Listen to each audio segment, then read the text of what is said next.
So Jai Jain everyone. So welcome to today's talk on the SCVP series Jainism and. So this week we'll be looking at Jainism and Comparative Philosophies. Essentially what we'll be welcoming just about starting. So the idea is looking at Jainism with some Eastern philosophies and also some Western philosophies. So the first question to ask is, what is the difference between philosophy and religion? So that many people ask. So sometimes people would ask, is Jainism a religion or is it a philosophy? I tend to prefer the word philosophy, and let's look why. Now, obviously the ChatGPT, that becomes where that artificial intelligence tool becomes very useful. So I just put into the ChatGPT, what's the difference between religion and philosophy? And it basically says both are related to the human inquiry that deal with fundamental questions about life, existence, ethics, nature of reality. Now, this is very important because if you look at right at the time of Socrates, Aristotle, everyone has been thinking in all philosophies, irrespective of whether you're Indian, whether you're African or Christian, who am I, where have I come from, is there life, what is the purpose of life? These kind of questions are common with all philosophies. So the first question is, nature. Religion is typically characterized by belief in and devotion to a supernatural divine power. Now if you just look at that, so that might be quite true for Islam, for Christianity, who believe in a single God, all-powerful God. Whereas Jainism does not subscribe to this. So we do believe and we still devote to a divine power, but we do not believe that they've got the power. So we pray to people's qualities. So we believe that Bhagwan Mahavir and everyone who's gone to Sichila, they are divine supernatural beings, but we are not praying to them because they're going to do things to us, but we want to imbibe their qualities. So there's a subtle difference there. It often involves organized systems of faith, rituals, worship, and specific set of doctrines or dogmas. I think we can agree that if you believe in any religions, whether it's Christianity, Muslims, everyone will have some faith, some rituals, some form of worship, and a specific set of doctrines or dogmas. So Agams, the Bible, the Quran. Philosophy, on the other hand, is a rational and critical examination of fundamental concepts and principles through logical reasoning and argumentation and systemic inquiry. So this is it's rational. So it's actually to do with the mind. And this is where I tend to believe that, philosophy is right. And even Jainism says the same thing. Bhagwan Mahavir has said, do not take my word for it. You think for yourself. If I'm saying Ahimsa is the supreme religion, just don't take my word for it. You think about it for yourself. So the entire Jain doctrine is based on this concept that no matter what you read, you first think, is it correct? Otherwise don't believe in it. So that's basically, it's a rational. On the other side, on the flip side, many things to do with spirituality and religion sometimes are irrational. You cannot sort of you put your mind to it. So therefore this is a double-edged sword. It has to be rational, but sometimes there's a leap of faith that yes, this is what it is. So for example, miraculous healing. Now how can you think about it? Okay, if I just recite Om and if I recite certain prayers and mantras, how will that heal? So then there's a kind of a leap of faith into and that sort of causes it. So it's a two-way system. Source of authority. Religion often derives its authority from sacred texts, religious leaders of divine revelation, which are considered as ultimate source of truth and moral guidance. I think that's very, very true. I would tend to agree that the definition says a religion. So we do not know what the truth is. So it was prescribed by, say, Lord Mahavir. Lord Mahavir gave it all these doctrine by word of mouth. Then eventually it came in the form of sacred texts. So our belief system has to be based on sacred texts and religion. So our agams, we got our agams. Religious leaders then again can be questionable because then it could be depends on how people interpret the agams. So it's like Chinese Faith. I tell you something, you will tell someone else something else. So the truth can be distorted at times. Philosophy, in contrast, relies on human reason, logic, and empirical observation to explore. So this is where I see the biggest difference between philosophy and religion. Human logic and empirical observation. Empirical means like scientific. Can I see? If I test certain things. And when you looking at religion, you have to have certain leap of faith. So sometimes you cannot have reason and logic to deal with spiritual matters. belief in supernatural. Religion typically involves belief in the existence of supernatural entities such as gods, deities, spirits, and divine forces. We tend to agree with that. Jains also would believe that not only do we believe in Lord Mahavir and all the Siddh Shilas, but we also believe in Devs and Devis. Okay? They are, so like any of us could be born into heavenly regions. These beliefs often form the basis of religious practice and rituals. Philosophy, although it may examine the concept of supernatural, does not necessarily assume its existence. So philosophy does not believe in supernatural powers and often focuses on naturalistic explanations and secular reasoning. So subtle differences. So it does not really believe in the supernatural, the philosophy.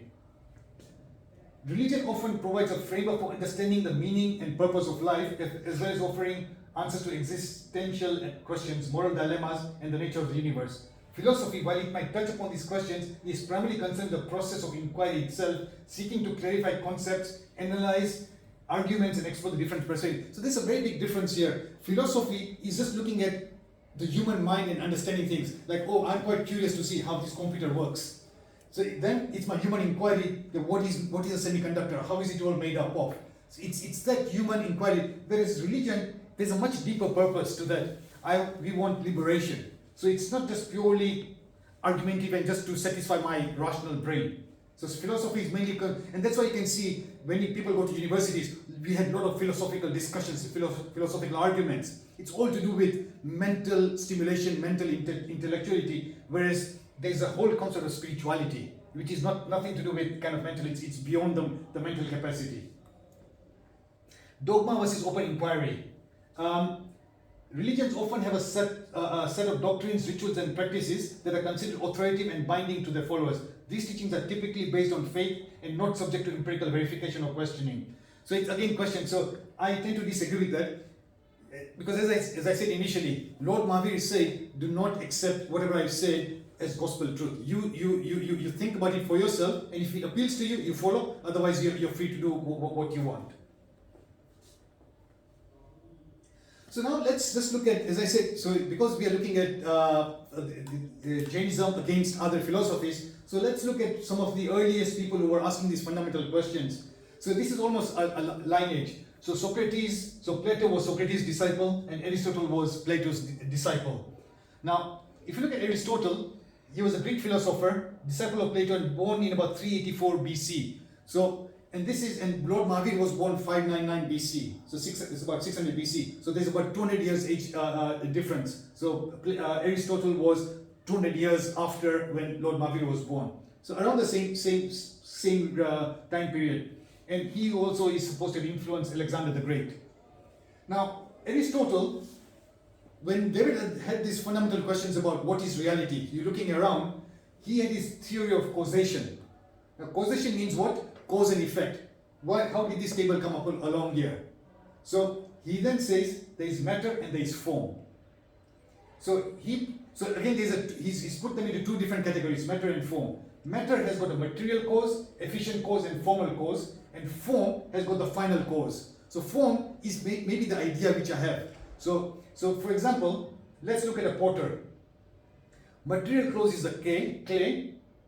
The efficient cause is the potter. So without the potter, you will not be able to make the pot. You can have the clay here, but you need a skilled person. So you need an efficient cause. You need a material cause. You need physical, the clay.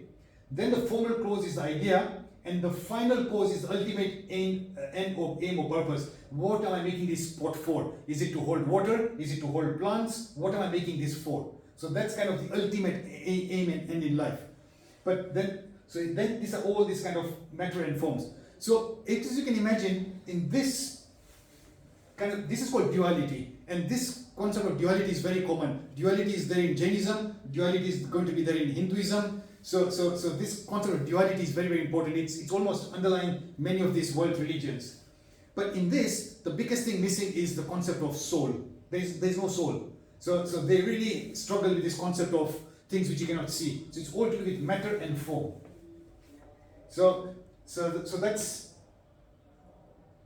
now there's a lot of words here. I mean, at your leisure when this is recorded, you could read it. But in essence, what it's saying, Aristotle aimed to uncover the underlying principles and explanations behind the phenomenon in the natural world. So that was this aim in what do I see around? How are things happening? So he could not, or perhaps at that time, what we believe, they had no concept of soul. So there was a big leap of faith. They did not believe, because if you cannot see and if you cannot touch soul, then everything around is what is reality. Yeah. Did he believe in the Greek gods? I would have thought so, because they did believe in the Greek gods, the Greek god of love, the Greek god of something else. So yeah, so obviously they must have believed in the Greek gods. But it's a question of the curiosity, what's around me, and explaining. It's this theory of causation which he had. So if you look at matter and form, so how is he explaining? It's inseparable. So it is inseparable. How did this table come along? This table came along because of the wood, because it was made from the wood. How did the wood come along? It's from the tree. So it's inseparable. You cannot separate out the tree from this table here. They are interlinked. But so the seed is the matter, then became the tree, which became the form. So as you can see in this previous slide, he always believed in this matter and form. So the seed is the matter which became the form. The tree now becomes the matter. So from the tree, it's transformed itself from form to matter, and that matter has now become the wood form, and then the wood has then become the table. So they're all interlinked, intertwined. Now let's compare this duality with the concept of Jainism. What does Jainism believe in? Jainism, and I think I'll explain that a little bit further on if you have got time. Jainism again believes in duality, and the duality is of Jeev and Ajeev. So what Jains say, in the entire universe, this is our entire universe, Jains believe, we are in the middle part, Madhya Lok. This upper part is heavenly beings, where all the Devis are. This is the hellish regions here, and this at the top is the Siddhashila, right at the top here. So in the entire universe, according to the Jains, so in the entire universe, and by universe, Jains again believing, so we can talk about this galaxy, science believes in this galaxy, and there could be another galaxy, another galaxy. According to Jains, everything is within this universe. So, and Jains believe that in this entire universe, there are only two substances around. So there is Jeev and Ajeev. When I read that, I actually was quite satisfied, because the curiosity is then satisfied. So if I went into Mars, if I went into anything else, you might have something else, you might have some aliens, for example. But that alien, after all, if you break it down, you will have a consciousness that's called Jeev. They might have, who knows, 10 arms, they could have 20 legs, they could have any form. You could go to Mars, you could find another element. So right now you got a periodic table here, you got all these elements here. Maybe if you go to Mars, you'll have something else. But if you break it down, it's going to be matter. So if there is anything, it's either matter or consciousness. So in the entire universe, there is nothing besides Jeev and Ajeev. So that's a duality. So Jains believe in this duality here, that in the entire universe is that. So this duality of matter and form, Jains call it Jeev and Ajeev. So that's fundamental. Is Jeev the matter, or is it the... Jeev is consciousness. So Jeev is the soul. So Jeev, the synonyms of Jeev could be Chetna, Chetna che, soul, Atma. So these are all its synonyms. So that's Jeev. And Ajeev is, yeah. How does, in Jainism, how do we treat energy? Right, so energy, again, that would be matter, it's a form, so it depends. So energy, because essentially what happens is energy can be twofold. Energy could be energy, there's energy from the soul itself, which is called Pran Shakti, Pran. So energy. So if I'm dead, then essentially the body is the same, but then there's no vitality here. So that vitality, so the soul has got its own energy, it's got the energy, and there's also matter which has got its energy. So we know that kinetic energy to potential energy to all this energy. So that conservation of energy is there. So essentially energy is kind of a twofold. So Jeev is consciousness, and consciousness by definition means it's pulsating with bio-life. So it's a form of energy. It's what do you call it? So Chetna, the consciousness. So essentially that's what energy is. And again, if you apply that principle to both Jeev and Ajeev, energy cannot be created, cannot be destroyed, and it's existing. And that applies to both. The soul cannot be was not created, it's existing, and it's always going to exist. So that's what Jains believe in. Yeah. Sorry, so Jeev and Ajeev doesn't actually correlate to matter and form as such. So according to Jains, that matter and form, it is correct, but that's all to do with Rajeev. It's all Rajeev. So right now there is no mention here about consciousness, the soul. Now, the other fundamental concept which people have to realize is Jains believe there are 6 substances, and when I go to the next slide, so in the entire universe there are only 6 substances around. Now, and each substance has got this property, Utpad, Vyay and Drovya, and which means origination, destruction and persistence. So you have to imagine that each substance, the property of a substance, and incidentally, Lord Mahavir, when Gautam Swami went to Lord Mahavir, and Gautam Swami had a lot of doubts, and it is believed that all the Ganadhars, which are the disciples of Lord Mahavir, when they go into the Samvasaran, and before they became his disciples, they all had certain doubts.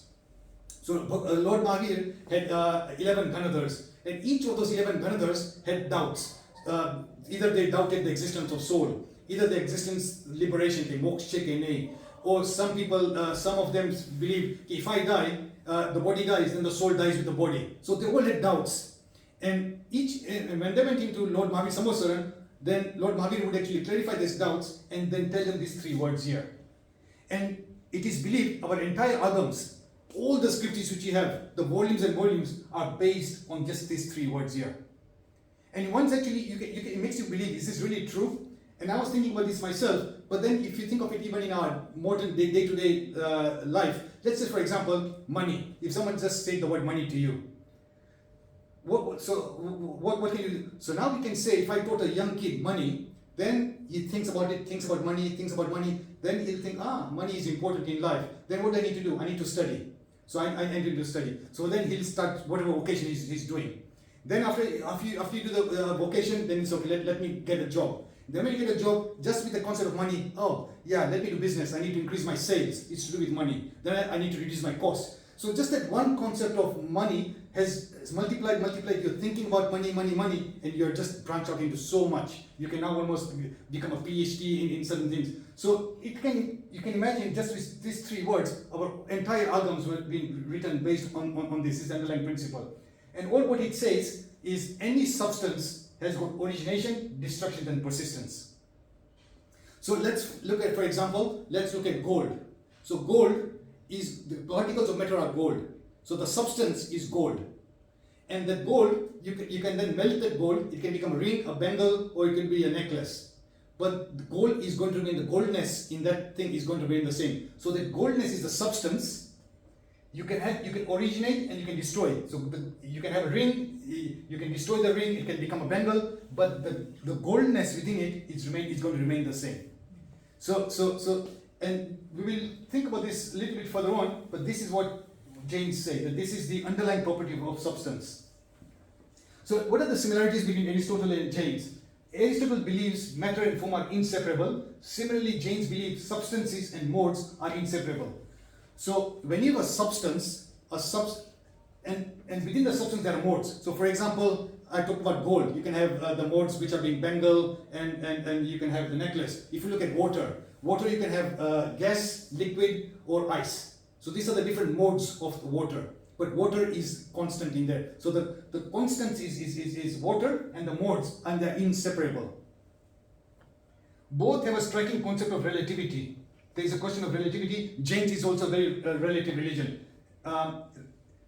Aristotle believes that matter and form does not remain unchanged throughout time. Matter and form are not absolutes.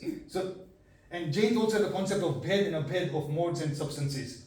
So again, Jains have this concept of I'm a soul, so I'm permanent, but my modes could be different. So I'm right now born as a human. When I die, I'll be born as something else, and in my previous birth, I was something else. So my modes are going to keep on changing.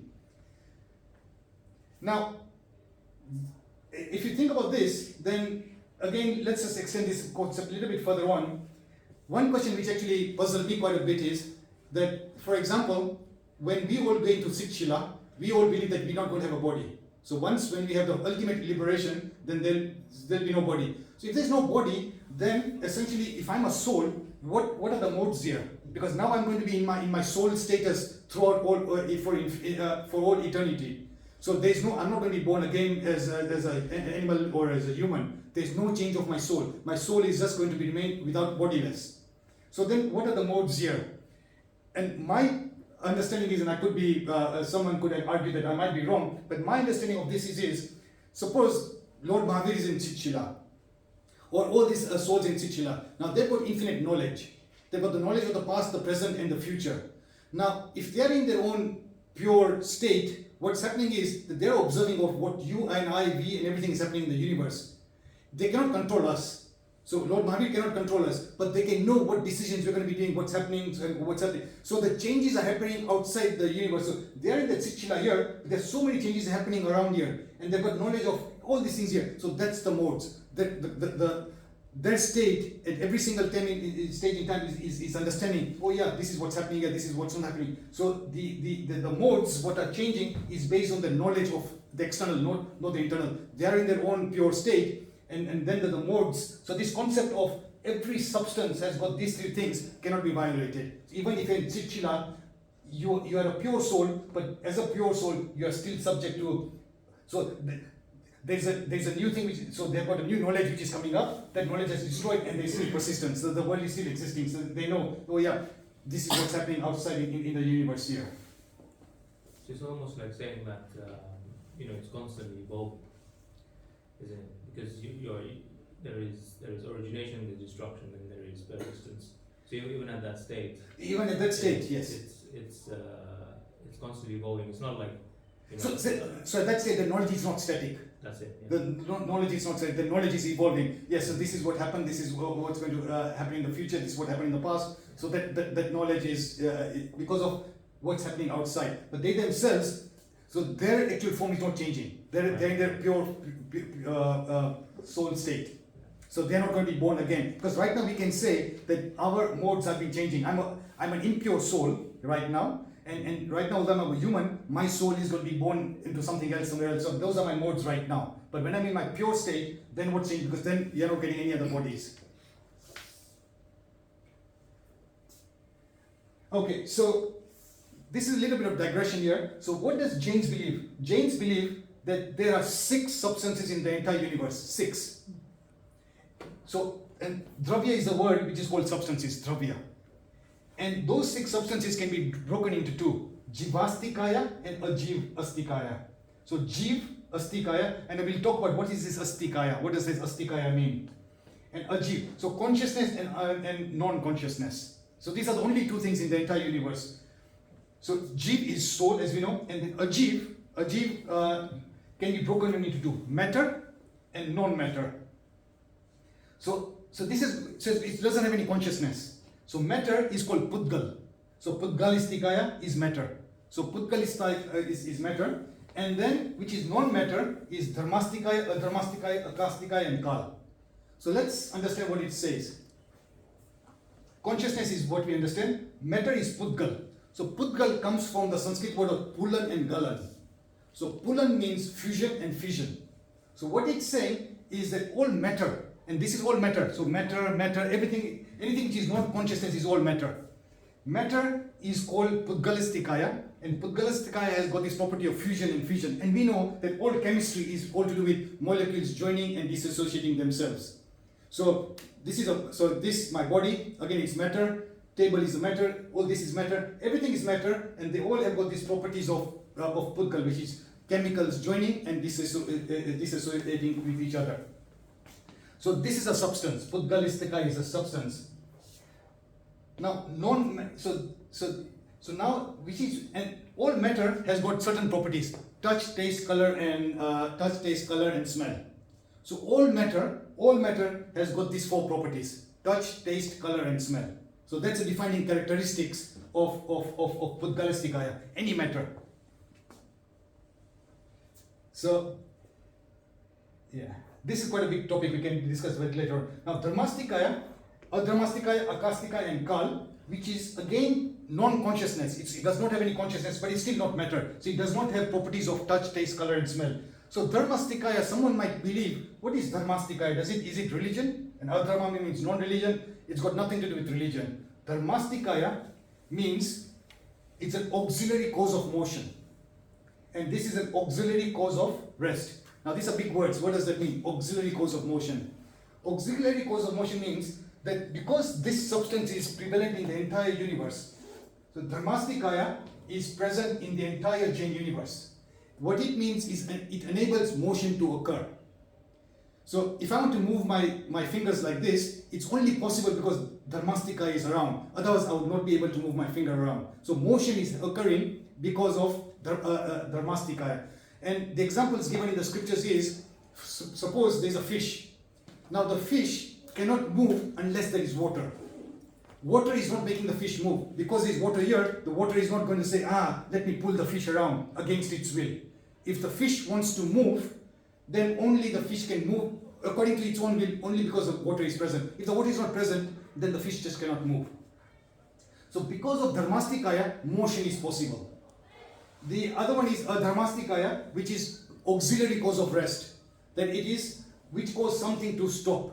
If that was not there, then if something was in a state of motion, then it will just keep on moving. It will just not be able to stop at all. So it's causing something. And the example given in the scriptures is that you're walking in a hot sun and you see a shade of a tree with a shade, and then say, okay, let me take some rest. So for you to stop there, it's only possible because it's your wish. If the tree is not making you stop, shade, it's just going to say, okay, now you stop here. It's your wish. So it's an auxiliary cause of motion. It's not forcing you to do it. But without that, then if there was only the Dharmastikaya, then everything would be just stationary. Something just could not move. So both of these are complementary. One is a cause of motion, and the other one is cause of rest. Akastikaya means space, and Kal is time. So these are the four. So now let's just look at the cause. Why are they called Astikaya? Jivastikaya, Pudgalastikaya, Dharmastikaya, Adharmastikaya, Akastikaya. Kal is not called an Astikaya. So only there are 5 Astikaya. Now Astikaya means extension. So what does extension mean? Any properties of matter or even soul, you can have this many length, breadth, width. So you can extend. You can extend in space. So Jiv we know can extend. Jiv, as we know, consciousness, as we take on different births, our soul will expand and contract depending on which body we are born in. If I'm born as an ant, the soul will become as small and tiny and take the form of an ant. So this possible of extension is possible. So Jivastikaya, Pudgalastikaya we know matter, length, breadth, width, it's possible to extend. Dharmastikaya, as we know, is in the entire universe. So it's extending upwards this way and sort of in the width. So basically Akastikaya. Now Kal, you cannot say, the time is this height long and this many width height. So Kal, so what this has called, what we call is, it's called vertical extension, and Kal has got horizontal extension, and that's what defines Astikaya. So what do you mean by horizontal extension? Kal has got past, present and future. So you can only say about time, so that's a horizontal extension. You can talk about past, present, future. Whereas all these other ones has got vertical extension. You can say this height, this breadth, and so that's why Kal is not an Astikaya. So according to Jains, these are the 6 substances in the entire universe. Rajeev? Yeah. Scriptures, were these concepts written in, and when was that done? So this is written in the Agams, and this is called Dravyanu Yoga. So there's actually a whole scripture which is describes all about Dravyanu Yoga. And as we know, all the scriptures were written. Bhagwan Mahavir was 599 BC. He was born. It's about 600 years after he passed away. It was by word of mouth, and there were a couple of conferences in Valbipur. There was conference 1, 2, and 3. So I think the last one was about 2 or 300 AD. I'm not sure about the exact dates, but they were about 600 years after Lord Mahavir. And so that's the time when all the acharyas decided that this knowledge is being now decreasing. Let's all write it down. So then that's the time when all these agams were written down. So Valbipur is actually very close to Palitana. It's literally about 50 kilometers from Palitana. And actually, if you go there, it's wonderful to see that they actually created a temple there, and they've actually got small statues of 500 Acharya Maharajis. So because there were 500 Acharya Maharajis under the leadership of Sama Shaman, who was Acharya at that stage. So there's actually kind of statues and idols of these Acharya Maharajis, and dedicating the agams. All the agams which we have is because of this Acharya. So it's a wonderful historical place, Valbipur. So is this for just this universe? Is it like somewhere where we've heard where time is is an illusion. So whereas if it's here it says there is time, and what about the concept of time is an illusion, where time doesn't exist? Yeah. So Jains actually said, yeah, that's a very good point. So Jains say this is reality, it's not an illusion. So and I think that's and many people actually extending this concept further on. So many other philosophies say if I close the table is existing, right? If I close my eyes, oh, the table is not existing. So then is it really true to say the table does not existing? Because it's all an illusion. It's if I open my eyes, the table is there. If I close my eyes, the table is not there. So then the question is table real or not real? Because then table is just depending on whether I've kept my eyes open or closed. And then certain philosophies, so some people would then say that everything is Maya. So the Hindu concept of Maya, which is an illusion. And that's a concept which comes along. Brahma is only reality. And we'll come there a bit later on. So Brahma is only reality, and Brahma is kind of all powerful, is infinite, is everlasting. Everything else is an illusion. Because what happens is that according to those people who believe in those philosophy, they will say that when I get rid of my ignorance, I will merge into Brahma. So I don't have a separate existence. My existence will merge into Brahma, and therefore I merge into Godhood. So there's only one supreme soul, and that's a Brahma soul. There is no other souls. There's just a single soul. So that kind of question it's quite a very deep question. That what is reality? Is reality just based on me or so Carl? So Jains actually believe no, time is there. You just cannot say, oh yeah, fine. If I'm dead, well then there's no time at all because I'm dead. So who knows where there's time? What's past? What's present? What's future? I'm dead now. But you are dead, but doesn't mean that that the time past, present, and the future has gone away. It's still there. Because there is space versus time, and time versus space, is there? So, like, where time is an illusion, you can access past, present, and future, and everything that is happening here and now, at the same time. So, whereas this says that there's linearity, there is horizontal linearity where there is past, present, and future. So, yeah, that's where the contradiction comes around. So, yeah. But I think the biggest terminology there is what you're using the word illusion. Jains believe space is real and time is also real. It's not an illusion. So from what you understand, that's one thing you have to realize. From a Jain perspective, we are saying then you can say what Newton and Einstein said about the space-time relativity. Like for example, Jains also said in a slightly different way. If I'm really enjoying, time seems to be going on for so long, and if I'm in pain, then it's like oh my God, okay, like look. So therefore the time it could be quite relative. When you're enjoying, you just don't know how time has passed. If you're on a holiday, like as you know, I think if you're in London, if you're working, 9 to 12 goes away so quickly. Like I'm here, and when on holiday, 9 to 12 it seems like such a long. So it could be a relative concept, but it's still there. It's real. Rajeev. Yeah. In Shila, so the Atmas, they see time as not linear. It's past is now, present is now, future is now. So it can't be linear, can it? So you are existing in Chitchila. You are existing for all eternity. Yeah. So all eternity means that you are seeing right now and the future. So you are there for all eternity. So but what happens is past, present, future. A soul here is able to see what happened in the past. Yeah. They can say what happened 1 million years ago, 2 million years ago. So they're able to see the past. They are in their own pure consciousness at the very present moment, and they're still able to see into the future. So that concept of time is still not gone away. No, the concept's not gone, but it doesn't seem to be like a linear concept. It's all happening at once. That's right, simultaneously. So at this very instant in time, at this one moment in time, they've got the knowledge of all that. And that's a very important concept again, because what happens is that when somebody has got Keval Gnan, so suppose Lord Mahavir, Keval Gnan means you're still on earth, and you've got all the different knowledge.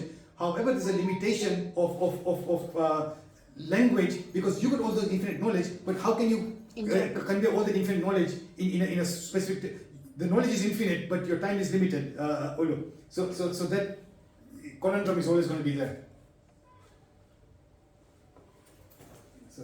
So the 6 substances. Yeah. Carl on this universe, like Earth, would be relative, wouldn't it? Because we have this time and things set for our convenience from the relative point of view. Mhm. Because nobody, Tal is there all the time. That's right. Yeah? Yeah. So for us, for convenience, we have the relative time.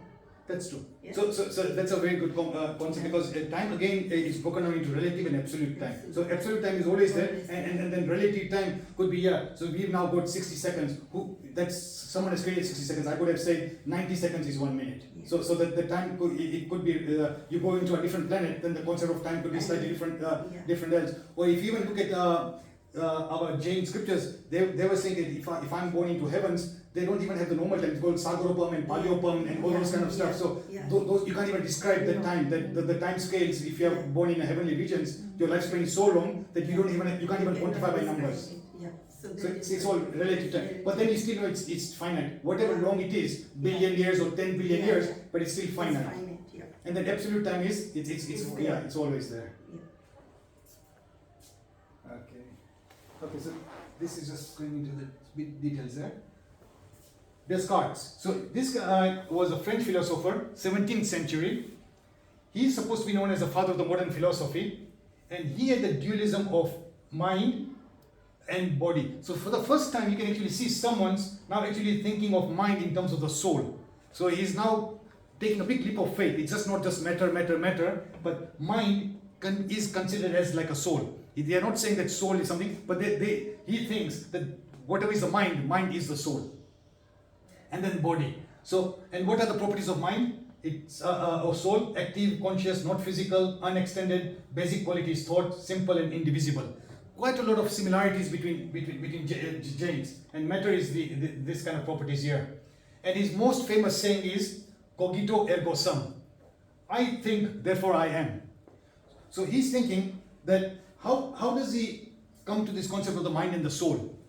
He's saying that because I am thinking, so through the question of doubt, I'm thinking, therefore I am existing. This is not thinking, therefore it's not there. So this question of mind or the soul, consciousness, is coming from this property of me being able to think.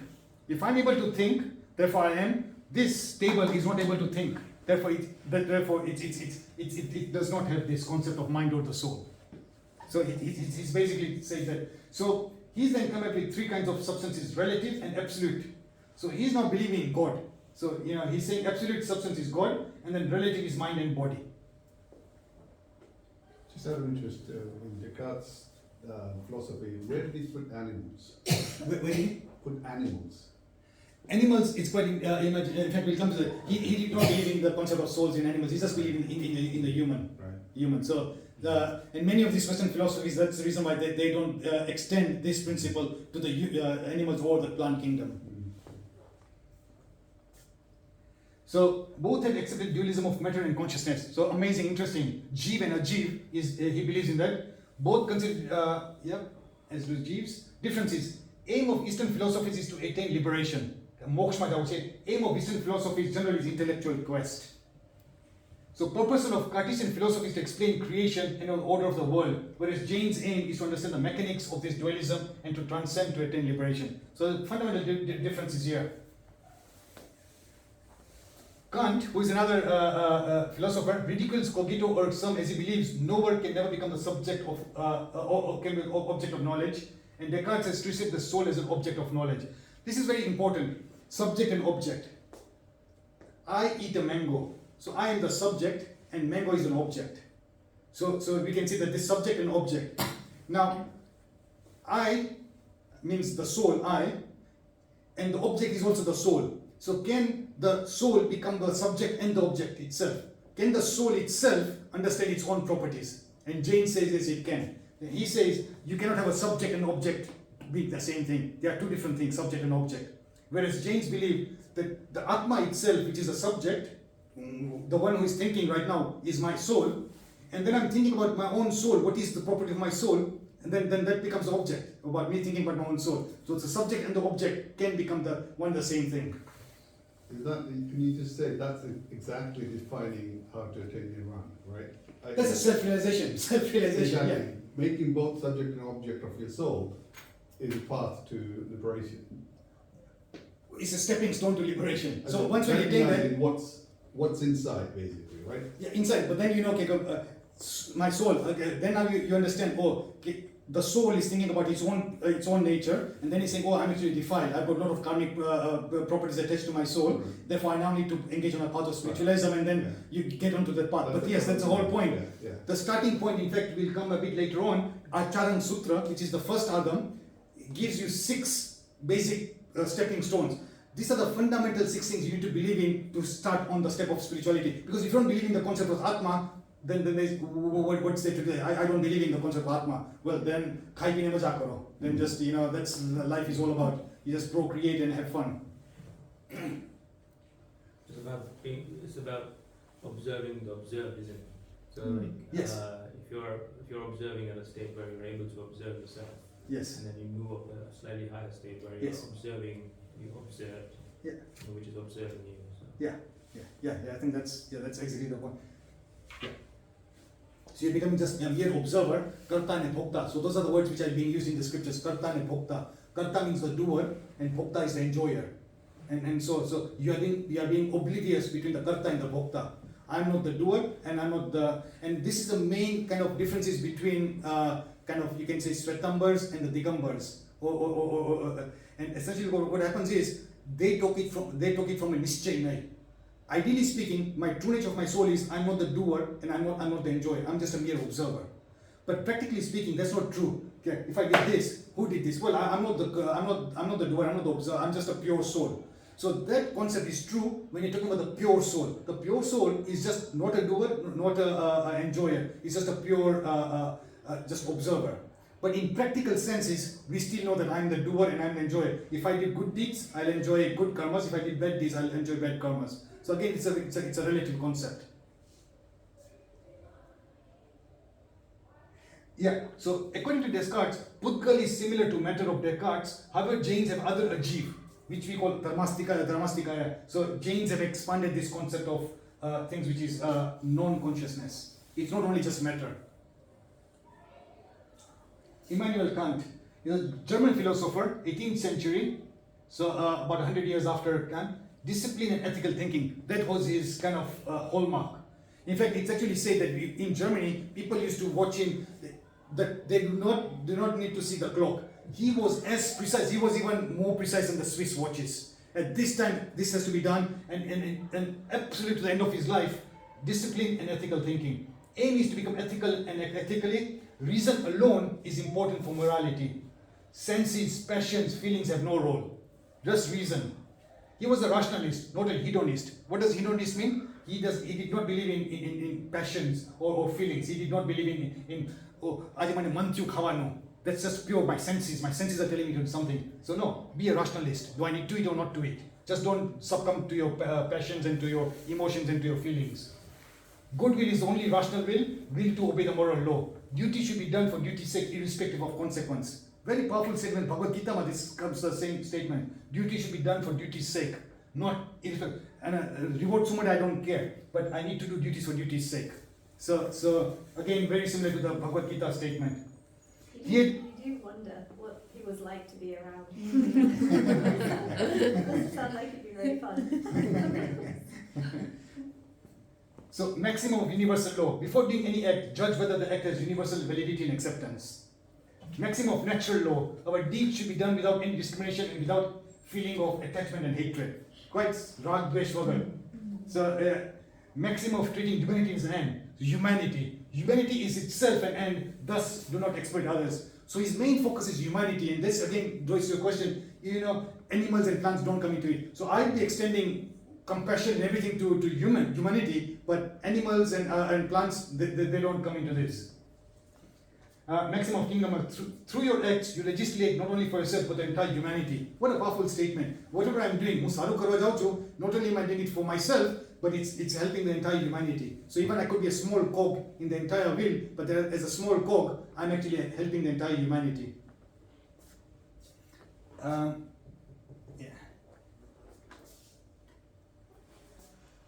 So goodwill is good not because of consequences. Jains also believe it is not the consequences but the intention of the performer that is important. Fisherman who does not catch any fish is more evil than a farmer who unintentionally kills many Jeev. So it's intentions. It's quite an interesting thing to see. A fisherman who has not caught any fish today, but then he's considered to be more evil than a farmer who has actually done and killed so many microorganisms whilst he's farming, because the intentions were so different. Both philosophies reject impurity of conduct. Kant has a faith in God. It's not a matter of argument. In Jainism, faith is also prior to knowledge and conduct. Samyak darshan, jnana and charitra.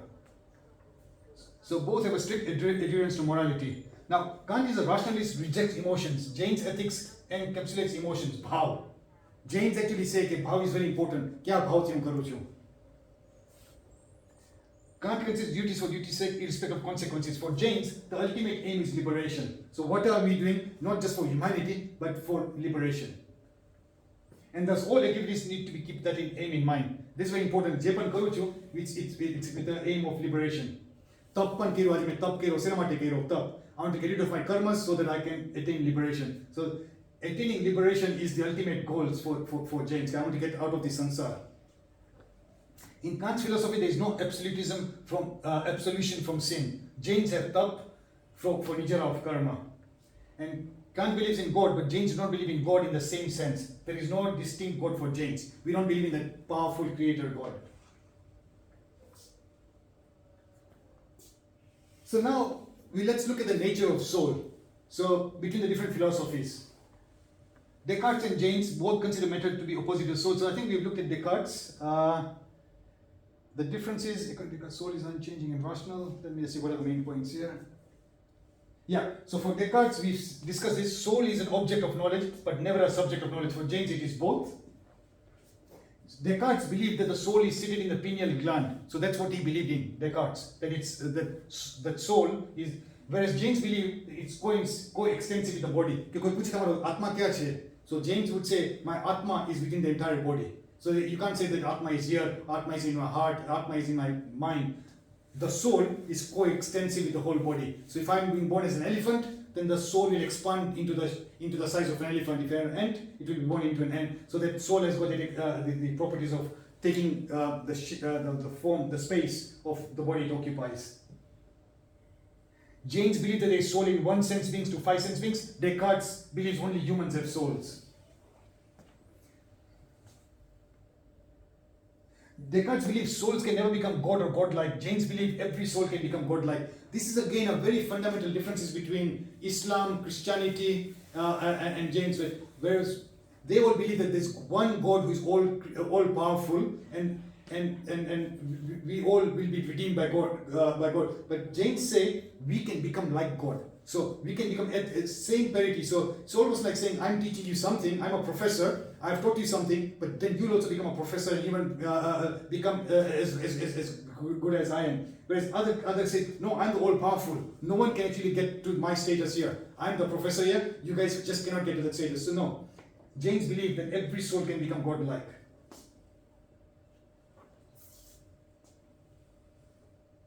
So these are kind of subtle differences between the different philosophies here. Again,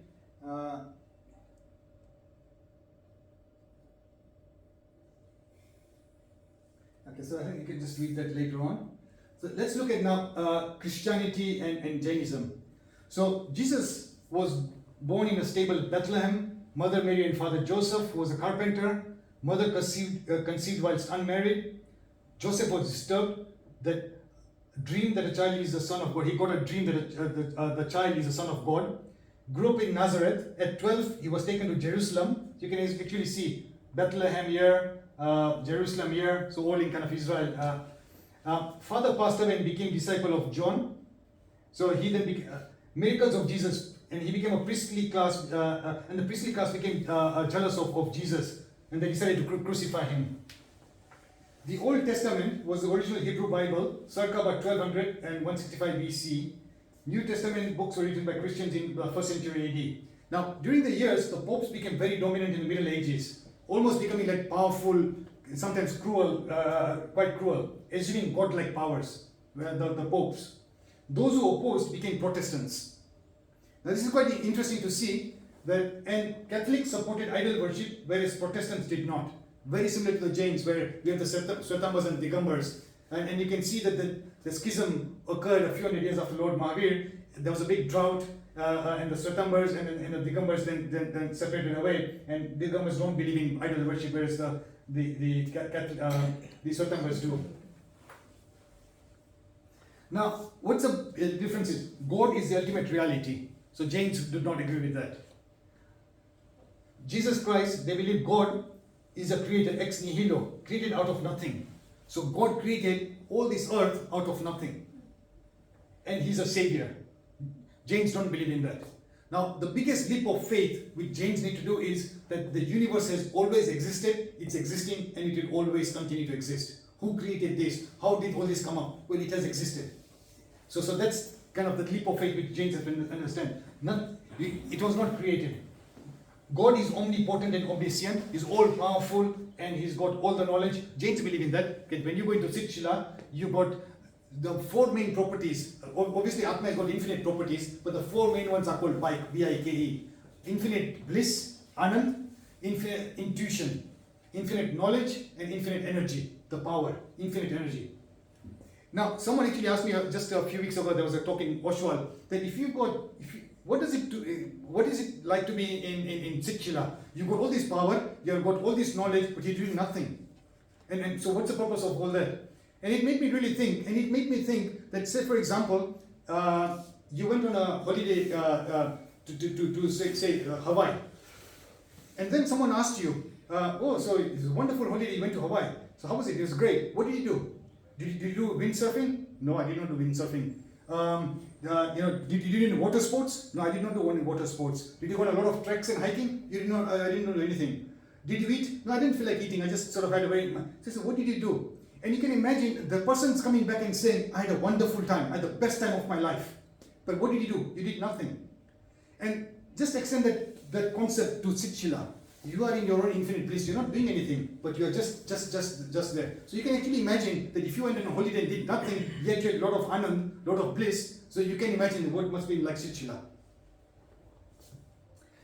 Perfect and eternal. He's the Lord of the earth and the heavens. Jains use this word quite frequently in the scriptures.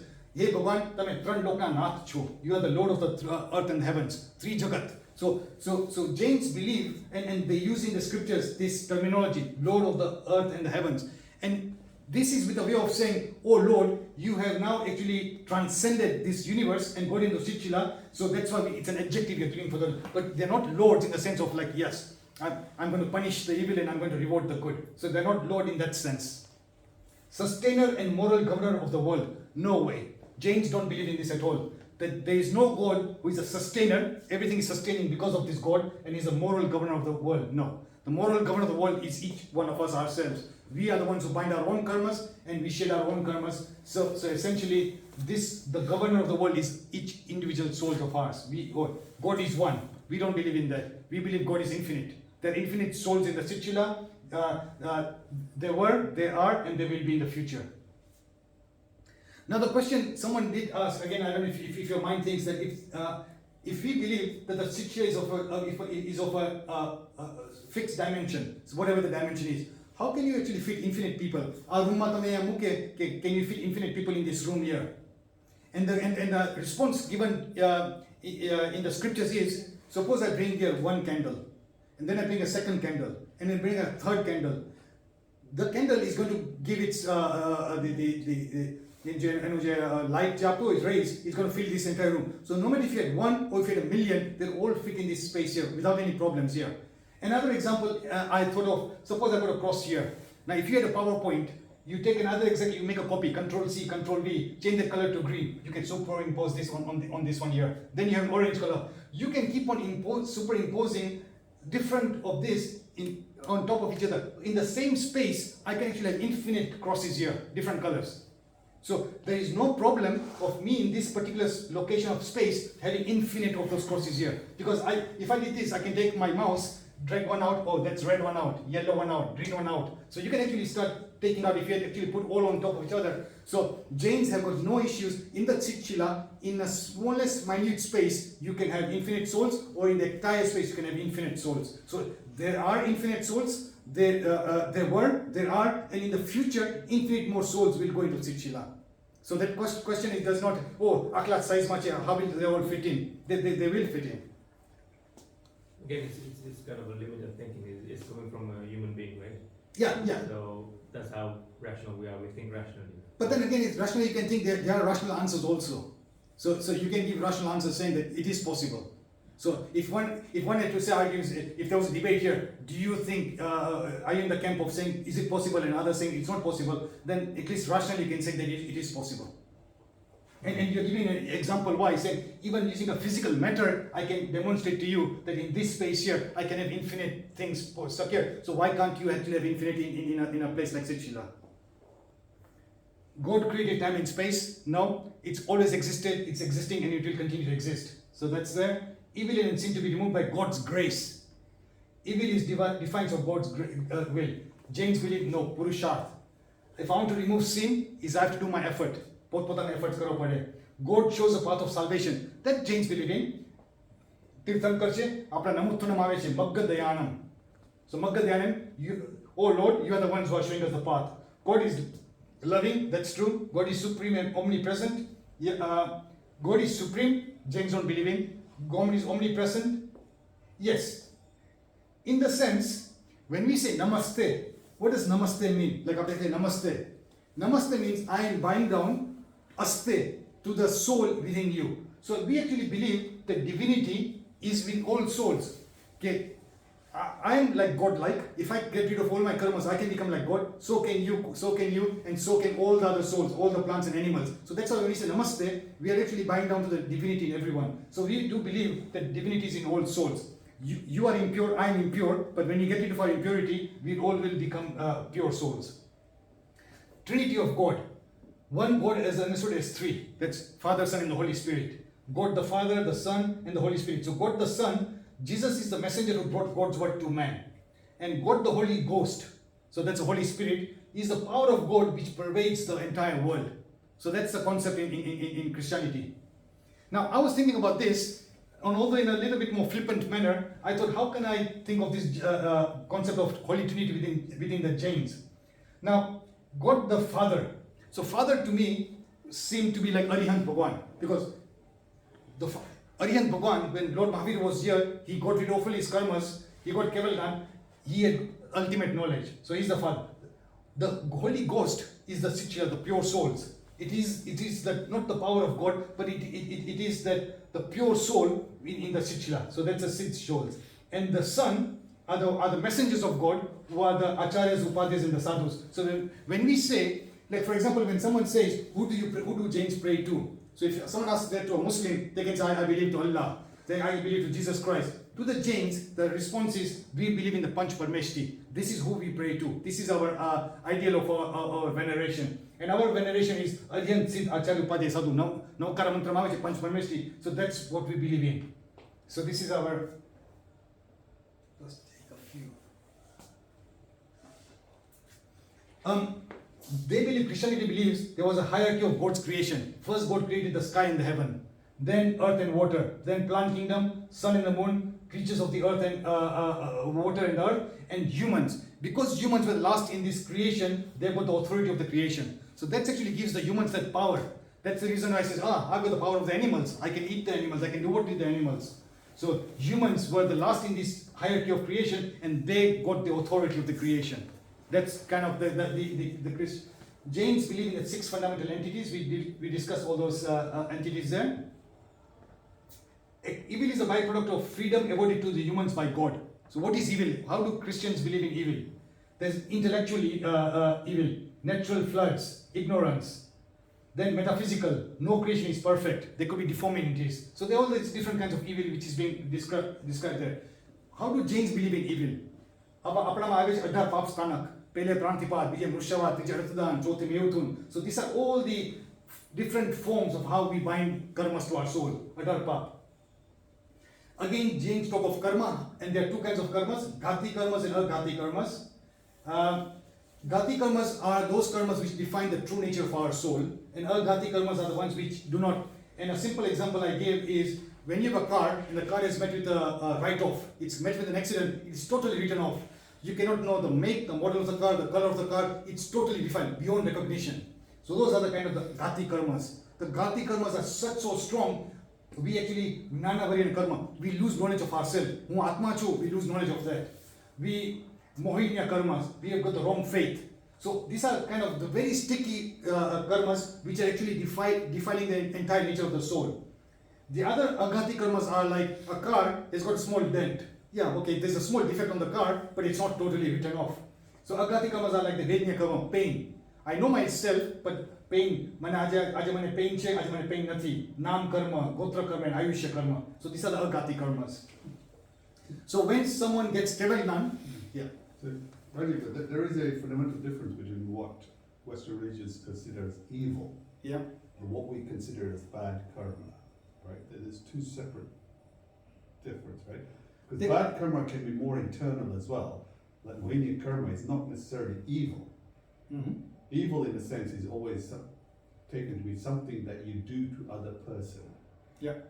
So I think In Western philosophy, Yeah, right? yeah. Whereas bad karma can be doing more to ourselves than somebody else. It's both. And I think the underlying basis of your statement is based on when we look at Western philosophies, it's like even in the court of law. If you went into the Supreme Court of Law, what bad have you done? Or what good have you done? And it's based on what have I seen? Have you done any wrong? Are you guilty or not guilty? That's right. Whereas in Jain it is man, vachan, kaya. So kaya is what I've done. Yeah, you can see, kaya peruche, but man and vachan. So what did you even think about it? Did you think wrong? So you could have not done anything right now, but you could be thinking, oh, look, you'd be binding karmas. But it gets even, I think it gets even more than that, because you can have evil thoughts. Yeah, That's still evil, yeah, right? yeah. But if we think about, let's say, for example, Mohini karma, Mm-hmm. lack of faith. Mm-hmm. Lack of faith is not evil. Mm-hmm. Do you see? But it's still bad karma. Yeah, yeah, Do you see? yeah, yeah, So yes, manvachan kaya, yeah, they can all still be evil. yeah. But what we, Yeah. in bad karma goes a lot further than that. That's right, yeah. Yeah. And Mohinya karma, it's actually, out of all these karmas here, it's supposed to be known as the king of all the karmas. Right. So Mohinya karma. Because Mohinya karma, creates delusion in the soul regards to its own nature. It totally deludes you. Right. And so therefore, if you do not know what you are and what it is, it's like you going on a car but not knowing where the destination is. Exactly. So that means you could actually go over a cliff and just totally perish. So that's kind of the Mohinya karma. You just lose all track of the actual nature of the soul. The soul identifies itself with other external substances and relationships. It's a very powerful thing. Oh, this thing happened to me. You are the responsible for it. After James my catch, I am the we could all have relative. Oh, this accident happened because but we then become specified. May past ma future. Okay. The fault was yours, but eventually you can still say, yeah, I must have done something wrong to you, so that's why I'm bearing the consequences. But we do not, like Western philosophy always tends to point the blame to others, whereas Jains look at saying, yeah, there's more pointing blames towards yourself. I think, yeah, I've got lots more to talk about. I think which is a good point to stop. Yeah, let me just finish Christianity and then we can then just carry on. So, antiquity, Jains have a long lineage of Tirthankars. Even considering Mahavir was about 600 before Christ was born. Scriptures, Bible for the Christians, Agams, they believe that 12 principal texts out of which one is lost. So we believe in 11 of them. Creation, God is omnipotent and creates everything. Christianity, Jains believe in 6 fundamental entities, dravyas, in the entire universe, beginningless and endless. So that's with morality is kind of quite similar in both. Ahimsa is quite important.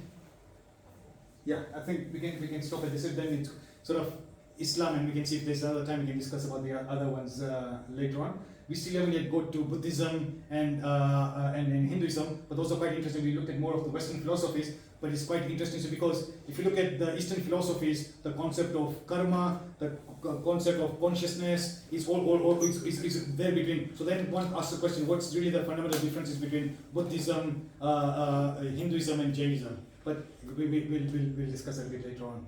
Any other questions or?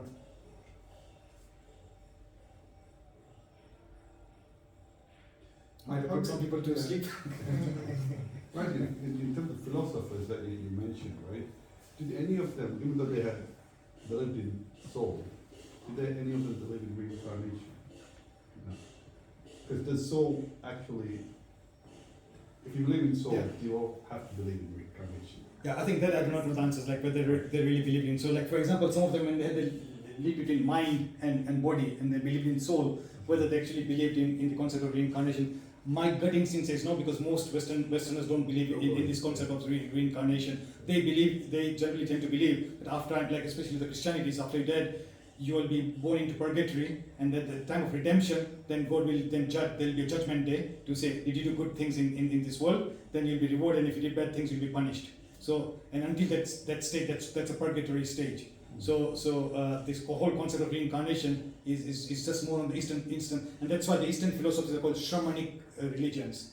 Shamanic. So they basically, and one of the underlying is that they believe in this concept of reincarnation. So all the Eastern philosophies, but generally Western philosophies don't believe in reincarnation. So Rajeev, just want to say thank you. You're And that was welcome. really, really good. Lots of Yeah. information and really interesting. You're welcome. Thank you. Thank you. We're going to continue this, right? I think the other Sandeep and others will be talking. So I think maybe not this term, but we'll continue some other time. Yeah, Okay. definitely next term. Yeah, It's next really term. interesting. Yeah. Yeah.